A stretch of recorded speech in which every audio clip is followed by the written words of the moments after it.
The Rams have a very, very big decision to make. And what will the answer be? That's coming up next on Locked On Rams.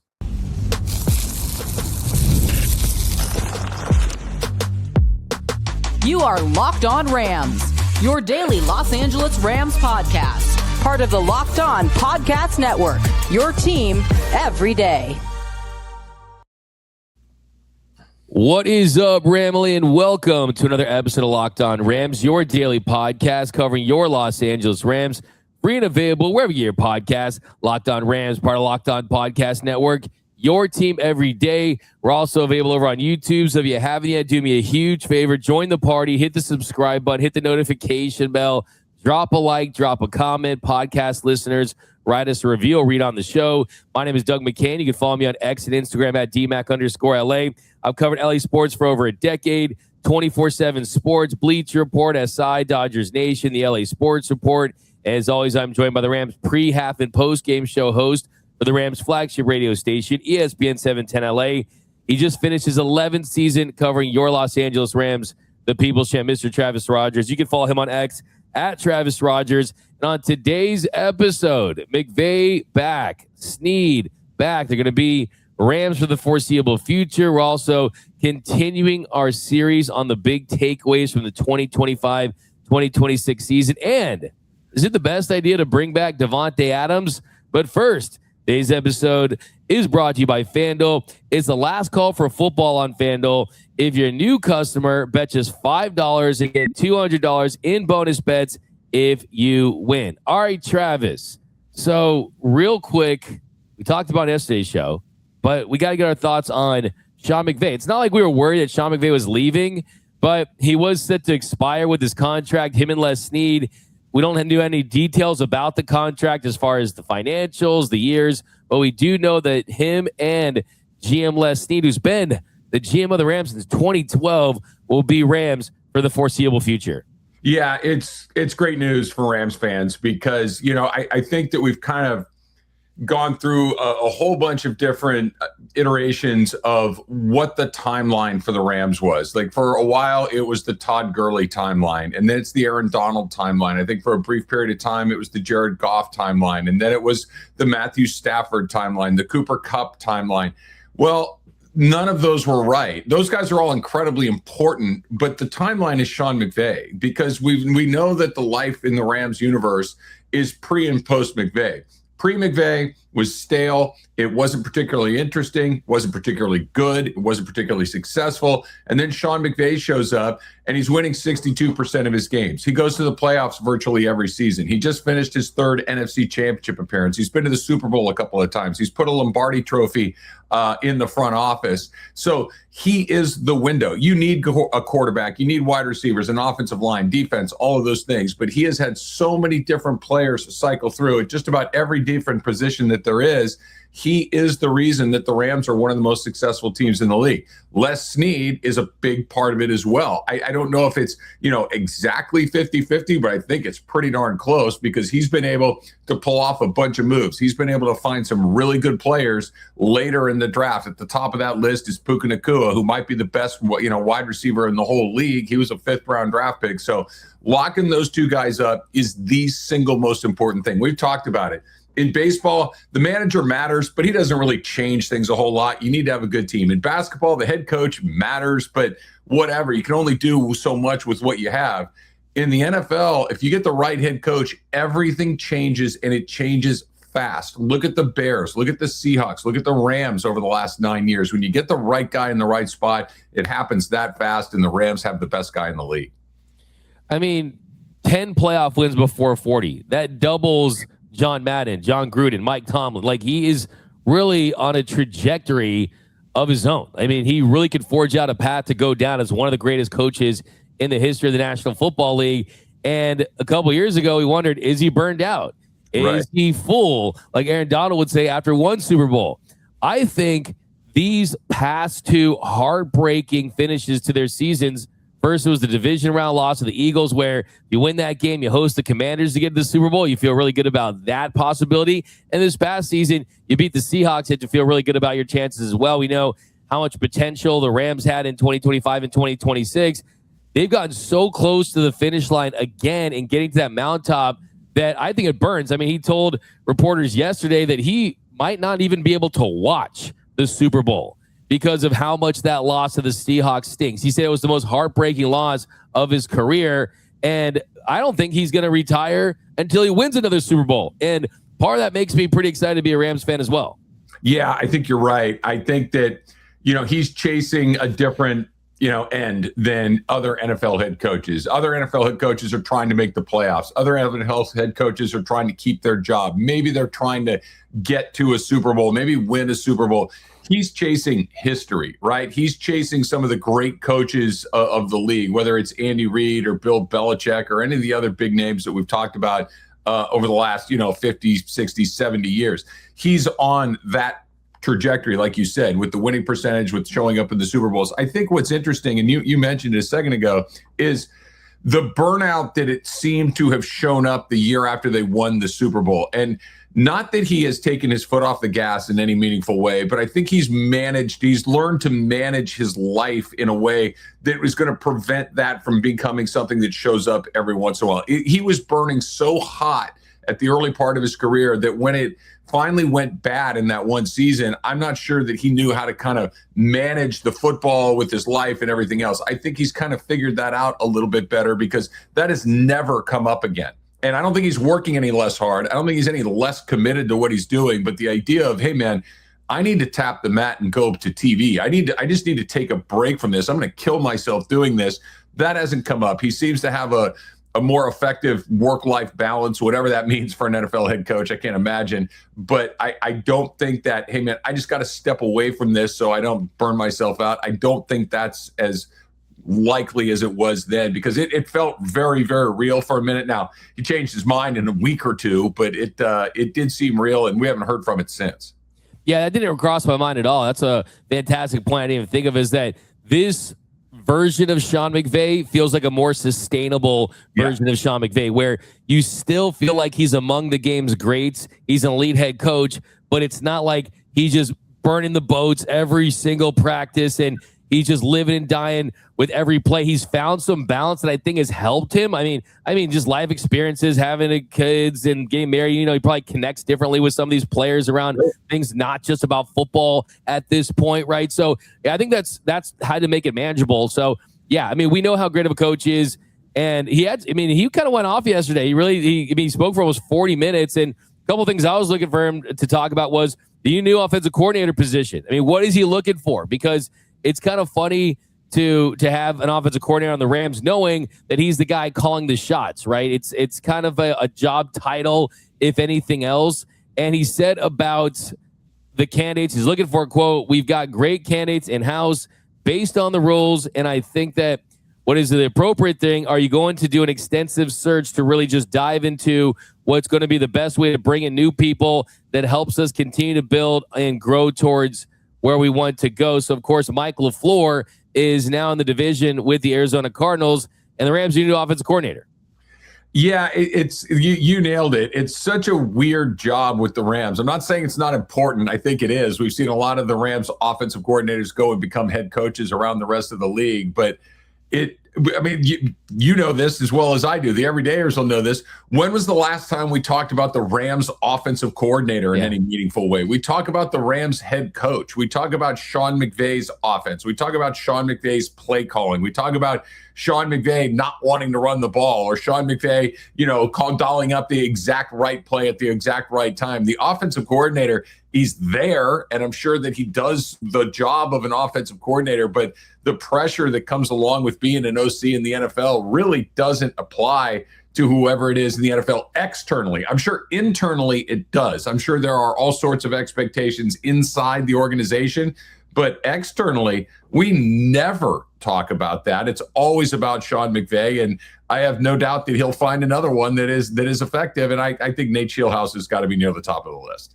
Yeah, he's my guy for sure. No doubt about it. But it's like being a co-director in a Quentin Tarantino movie, right? Like, right. You're not calling any of the shots. It's like might as well be named the leadoff hitter for the Dodgers, right? It's Sean McVay's world. You're just living in it. But also, I think from Sean McVay's standpoint, and I didn't really process this until I kind of read something about like Mike Tomlin has like no branches, right, on that tree.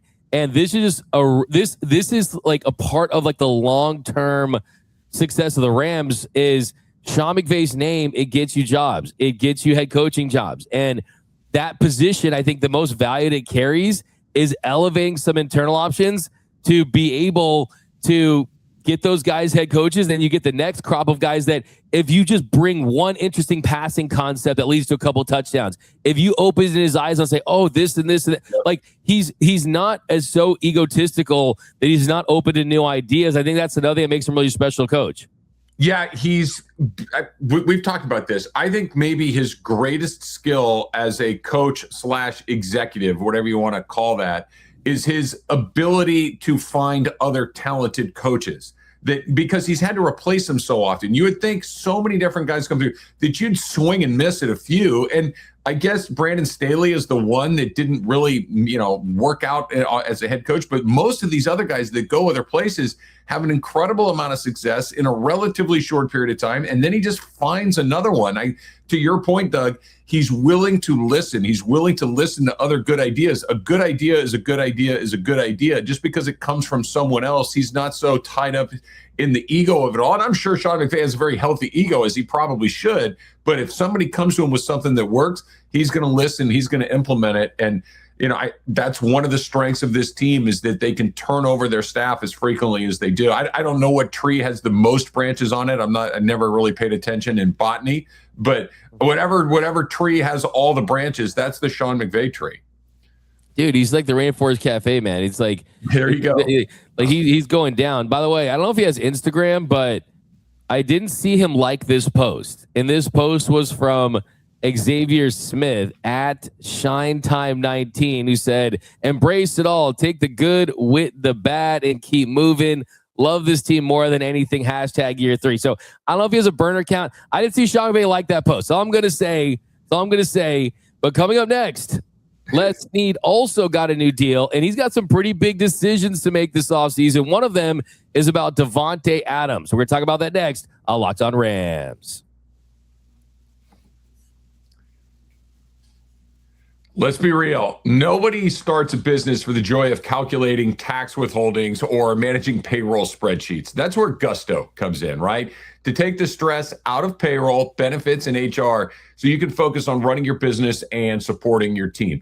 Gusto is the all-in-one remote-friendly payroll and HR platform that makes managing your team simple, transparent, and fast. So whether you're hiring, onboarding, or paying employees, Gusto helps you do it all from one place without the hassle or hidden fees. Unlimited payroll runs for one monthly price, which means no surprise charges at the end of the month. Gusto's automated tools like offer letters, onboarding materials, and direct deposits save hours every week. And knowing you can reach certified HR experts anytime gives you real peace of mind. So try Gusto today at gusto.com/LockedOnNFL and get 3 months free when you run your first payroll. That's right. 3 months of free payroll at gusto.com/LockedOnNFL. One more time. That's gusto.com/LockedOnNFL. And it is the last call for football on FanDuel. One final Sunday, one last kickoff. The final chance to get in on the action before the NFL season officially comes to a close. It is Super Bowl 60, and FanDuel is making sure you're right in the middle of it with a special offer just in time for the biggest game of the year. So whether you're backing the favorite, riding with the underdog, or building one last same-game parlay, those are fun. This is the game everybody's been waiting for. This is where predictions turn into plays, stats turn into storylines, and every snap feels even bigger. It's the perfect way to cap off the season and make the Super Bowl even more exciting from the kickoff to the final whistle. And if you're a new member, bet just $5 and get $200 in bonus bets if you win. So make it count, because after the Super Bowl, the season is over. Last call for football on FanDuel, an official sportsbook partner of Super Bowl 60. Go to FanDuel.com to get started. And we are off and running here on Locked On Rams. Thank you for making Locked On Rams your first listen every single weekday. Free and available wherever you get your podcasts. Locked On Rams, part of Locked On Podcast Network. Your team every day. Also, a big special shout out to those everyday listeners out there watching and listening to every single episode of Locked On Rams. Cannot thank you enough. And now is the perfect time to join the Everydayer Club. You want to talk about free agency. You want to talk about the draft. You want to talk about getting this team back to and winning the Super Bowl. So go to lockedonrams.supercast.com to join today. You get ad-free audio, exclusive merch, exclusive Discord server where we chime in occasionally. And also you get exclusive other podcasts as well. You can get a discount on the Locked On Dodgers Discord channel as well. So, hey, LA sports fans, we know you can't get enough Dodgers even on this show. So definitely join the Everydayers Club. All right, Travis. So here in our second segment, Les Sneed is back too, and he's really established himself as one of the best at doing his job in the National Football League and just kind of starting to look at some of these big decisions that Sneed and McVay and the brain trust of the Rams are going to have to make this offseason. One of them is about Davante Adams. Now, Davante Adams, he's got an $18 million base salary. If the Rams just outrighted him, I mean, you could basically save $14 million. You would have some dead cap money and things like that. But the question for the Rams, it's a tough contract to kind of get out of, really. But Sean McVay basically confirmed all but confirmed that he was going to be back for the 2026 season. I was pretty surprised that he was confirming that essentially with what he said. He expects him to be back. But what are your thoughts on just Davante Adams moving forward? I think that he's going to be back for the simple fact, I think next year, I think the 2026 season that's coming up here in whatever that is, 9 months or so, is going to be their all-in season for a minute. I think it's very likely that Matthew Stafford comes back. I think they've got 2 first-round draft picks to try to figure out what they're going to do on the defensive side of the ball. And I think that Davante Adams is a huge part of being all in on it. The Rams have a tandem of wide receivers that's as good as anybody's, right? It may be number one. It may be the 2 best guys in the league as far as combinations go. He led the league in touchdowns. And here's what's crazy, D-Mac. I think there's a lot left in there. I still think that the Davante Adams, Matthew Stafford combination can be even better than it was last year. It was really good last year, but you tell me what you think. It felt like there was a little bit more there. It felt like there was a little bit more that we could have done. Not maybe as far as scoring touchdowns. He was great when it came to getting in the end zone, but just in between the 20s, that's kind of where Puka did most of his work. I think that there's more for Davante to do there. It appears that he's comfortable in Los Angeles. He likes playing with Matthew Stafford, who wouldn't. He likes playing with Sean McVay, who wouldn't. So, yeah, I think him coming back, while expensive, is kind of a no-brainer. Now, where it gets a little bit more complicated is what does Matthew Stafford want to do and what are you going to have to pay him? Because if he's going to dig his heels in and need to be paid like the best guys in the league, which is not a bad argument. I mean, that's the argument I'd be making if I were Matthew Stafford. That money's got to come from somewhere, and those big numbers on guys like Davante might be a place you'd look, but I think they'll figure it out, and I think Davante will be back here, and I think he'll have another great year. I think because of the circumstances you laid out in this almost feeling like the last dance type of season for this group with Matthew Stafford, that he makes sense in his role for this team. I don't think there's a lot of teams out there that Davante Adams makes sense for at $28 million. And that's a $28 million cap hit. If you cut him, you save $14 million on salary cap base, $14 million in dead money. But I think the way the Rams almost possibly look at this, and which I'm hoping for, is I really do think they should draft a wide receiver and a playmaker towards the top of the draft, because they didn't have a true wide receiver 3. And Davante Adams is almost a guy you have to bake in some missed time during the regular season, or at least is a high risk of doing that. And once that happens, you see the way coverages roll to Puka the way they already do. It can make life a little more difficult. And then does he run the risk of getting injured? So I think that they definitely need some wide receiver depth, but you got to have a role, right? Like, that's what sports is all about. You got to have a role, right? And like, his role is he's really great in the red zone. I mean, he led the National Football League in touchdowns, 14 touchdowns, had 1 in the playoffs. And I think the only downside to Davante would be if you think that he's the answer, or you think that he's the version that he was at the very best, at the peak of his powers. So the truth is, I mean, his reception percentage, I mean, he got 71 of 135 targets this year, 52.6%. that was very low. His career high was this guy was at over 70+%. Then when he was at his best, he was a guy that got a lot of yak yards. 2020 had 660 yak yards. Last year had 161, 2.3 yards per yak per reception. That's the lowest of his career. So there's drop passes, things like that. But there's also things that don't show up in his box score, right? In the back of his card that I think he does for the team. I think he's been a great mentor for Puka as well. Yeah, I do too. He's a pro, right? He's probably going to end up in the Hall of Fame at some point in his career. As far as the depth in the wide receivers, I think you just overlooked Tutu. I can't imagine that he doesn't have a huge year next year. I think that's probably just we're this close to having that breakout season that everybody's been looking for. Look, hey, Tutu's got to be like Voldemort at this point. Like, we don't say his name. You know what I mean? I just figured $10 million a year. I mean, it's got to happen at some point or another. He's going to get 20. You know, he's going to get they're going to double his salary for sure. Why not? He's earned it. As far as another wide receiver, I hear what you're saying. I think they got to spend some money on the defensive side of the ball. I don't think that the Rams' problems are they don't have enough going on offense. You got two good backs. You got an elite MVP quarterback. You've got two elite, all-pro caliber wide receivers. Your offensive line is good enough. I think you got to spend those assets on the other side of the ball. There were glaring weaknesses the deeper we got into the season. But I think that Davante will be back. If they get another wide receiver, great. I'm with you. I think he's a great guy to have in the room. But I would like to see those draft picks spent defensively.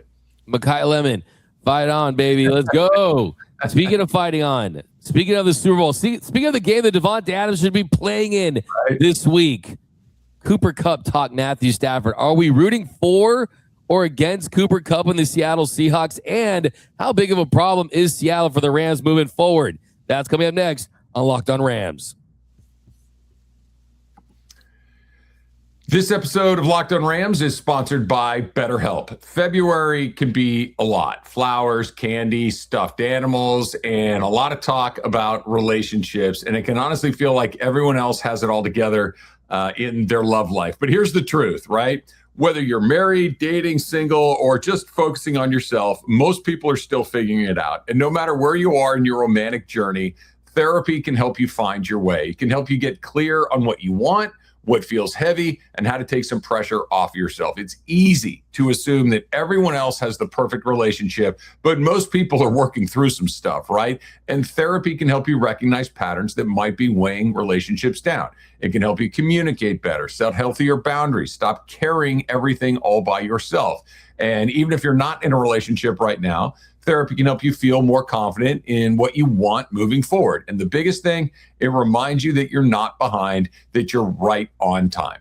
BetterHelp has licensed therapists in the U.S., and they do their initial matching work for you so you can focus on your goals. And if you want to switch therapists, you can do that at any time. So sign up for 10% off at betterhelp.com/locked-on. That's BETTERHELP.com/locked-on.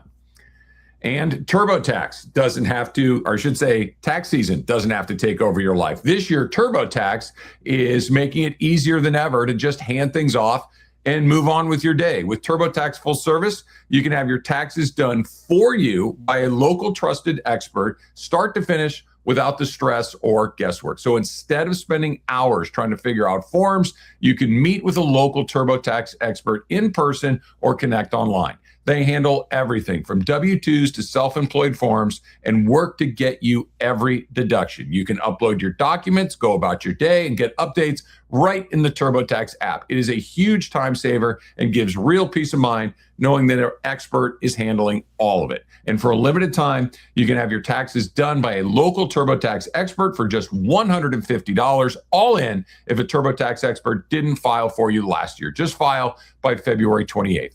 Take taxes off your plate and get back to your life. Visit TurboTax.com/local to book your appointment today.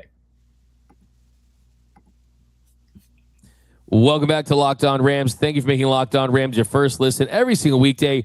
Free and available wherever you get your podcast. Locked on Rams, part of Locked on Podcast Network, your team every day. All right, Travis, as much as I do not want to talk about the Super Bowl, maybe I'm just biased, but I feel like this matchup doesn't move me at all. Storylines aren't moving me that much, but it's actually a very relevant Super Bowl to the Rams because you got a team in your division that just beat you that has a lot of big pieces at premium positions for the future. Devin Witherspoon, Jackson Smith-Njigba. I mean, there's just the list goes on. And Schneider's really put together a really good roster that I think could be at the beginning of a run where it feels like the Rams could be towards the end of a run. I agree. I think that when you look at the NFC West, I don't think there was any question that it was the best division in the league last year. You had 3 playoff teams. You had 3 teams that had genuine sights on the number 1 seed in the entire NFC. The Seahawks ended up getting it because they beat the Niners on the last day of the season. So that's how tight it was. The Niners just hired Raheem Morris to be their defensive coordinator. You think Raheem Morris knows anything about the Rams? You think Raheem Morris is going to be able to tell Kyle Shanahan a thing or two about what goes on in LA? You mentioned the Seahawks. They are loaded up. They are likely to be the Super Bowl champions coming back. John Schneider knows what he's doing. Mike McDonald knows what he's doing. Sam Darnold seems to have settled in to a place that makes a lot of sense for him. It is a monster of a division, and you're right. San Francisco seems to always be good. Seattle seems to be, on the ascension right now. The good news is kind of going back to what we talked about in the opening segment. As long as Sean McVay and Les Snead are there, I'm confident that the Rams will always be in the mix. I'm not saying they're going to win the division every year, but they're very rarely going to be outclassed in any meaningful way by anybody. So it's going to be hard. It's going to be more challenging. And I'm with you. This Super Bowl doesn't really, make my socks roll up and down. It's just not a great matchup as far as I'm concerned. I do like the Sam Darnold part of it, and I don't root against the Seahawks the way I do root against some other Ram opponents. But it's hard to see. The Rams were this close to playing in this game, and they got beat by a team that might be just a hair better than they are, but that doesn't make it sit any easier. Yeah, man. There's some pretty good storylines like Cam Akers in there, on the practice squad. I'm just kidding, obviously, but Ernest Jones and Cooper Kupp's kind of the big one. I mean, could you root for Cooper Kupp? And Cooper Kupp said some nice things to say about Matthew Stafford, saying he's deserving of winning the MVP. And I've seen some fans out there say that you want to root for your division to win the Super Bowl. Like, I could not agree. I could not disagree anymore. Like, my son could be the quarterback of the Seahawks, and I would want them to lose because it's simple to me. The Seahawks have 1 Super Bowl. The Rams have 2. If they win on Sunday, they will both have 2. And I can't be like, hey, man, we have 1 more Super Bowl than you. Like, it's as simple as that for me. I do not want to see the Seahawks have 2 Super Bowls. No, I don't either. But I also don't want the Patriots to have another one. I can't live in a world where the Patriots are good again. I really don't need that in my life. I'm conflicted. Cooper Kupp, is such a great Ram. I guess it would be nice to see him get another one. But you're right. I don't know. If there's a way for this to end in a tie or for both of them to lose, I think that would be the ideal situation. But it sure does feel like Seattle was the best team in the league all year long. They haven't lost since the Rams beat them. What is that, week 11? They've just been absolutely demolishing people since then. So I think it's Seattle's game to lose, unfortunately, but I don't want the Patriots to win either. So it's a bit of a mixed reaction.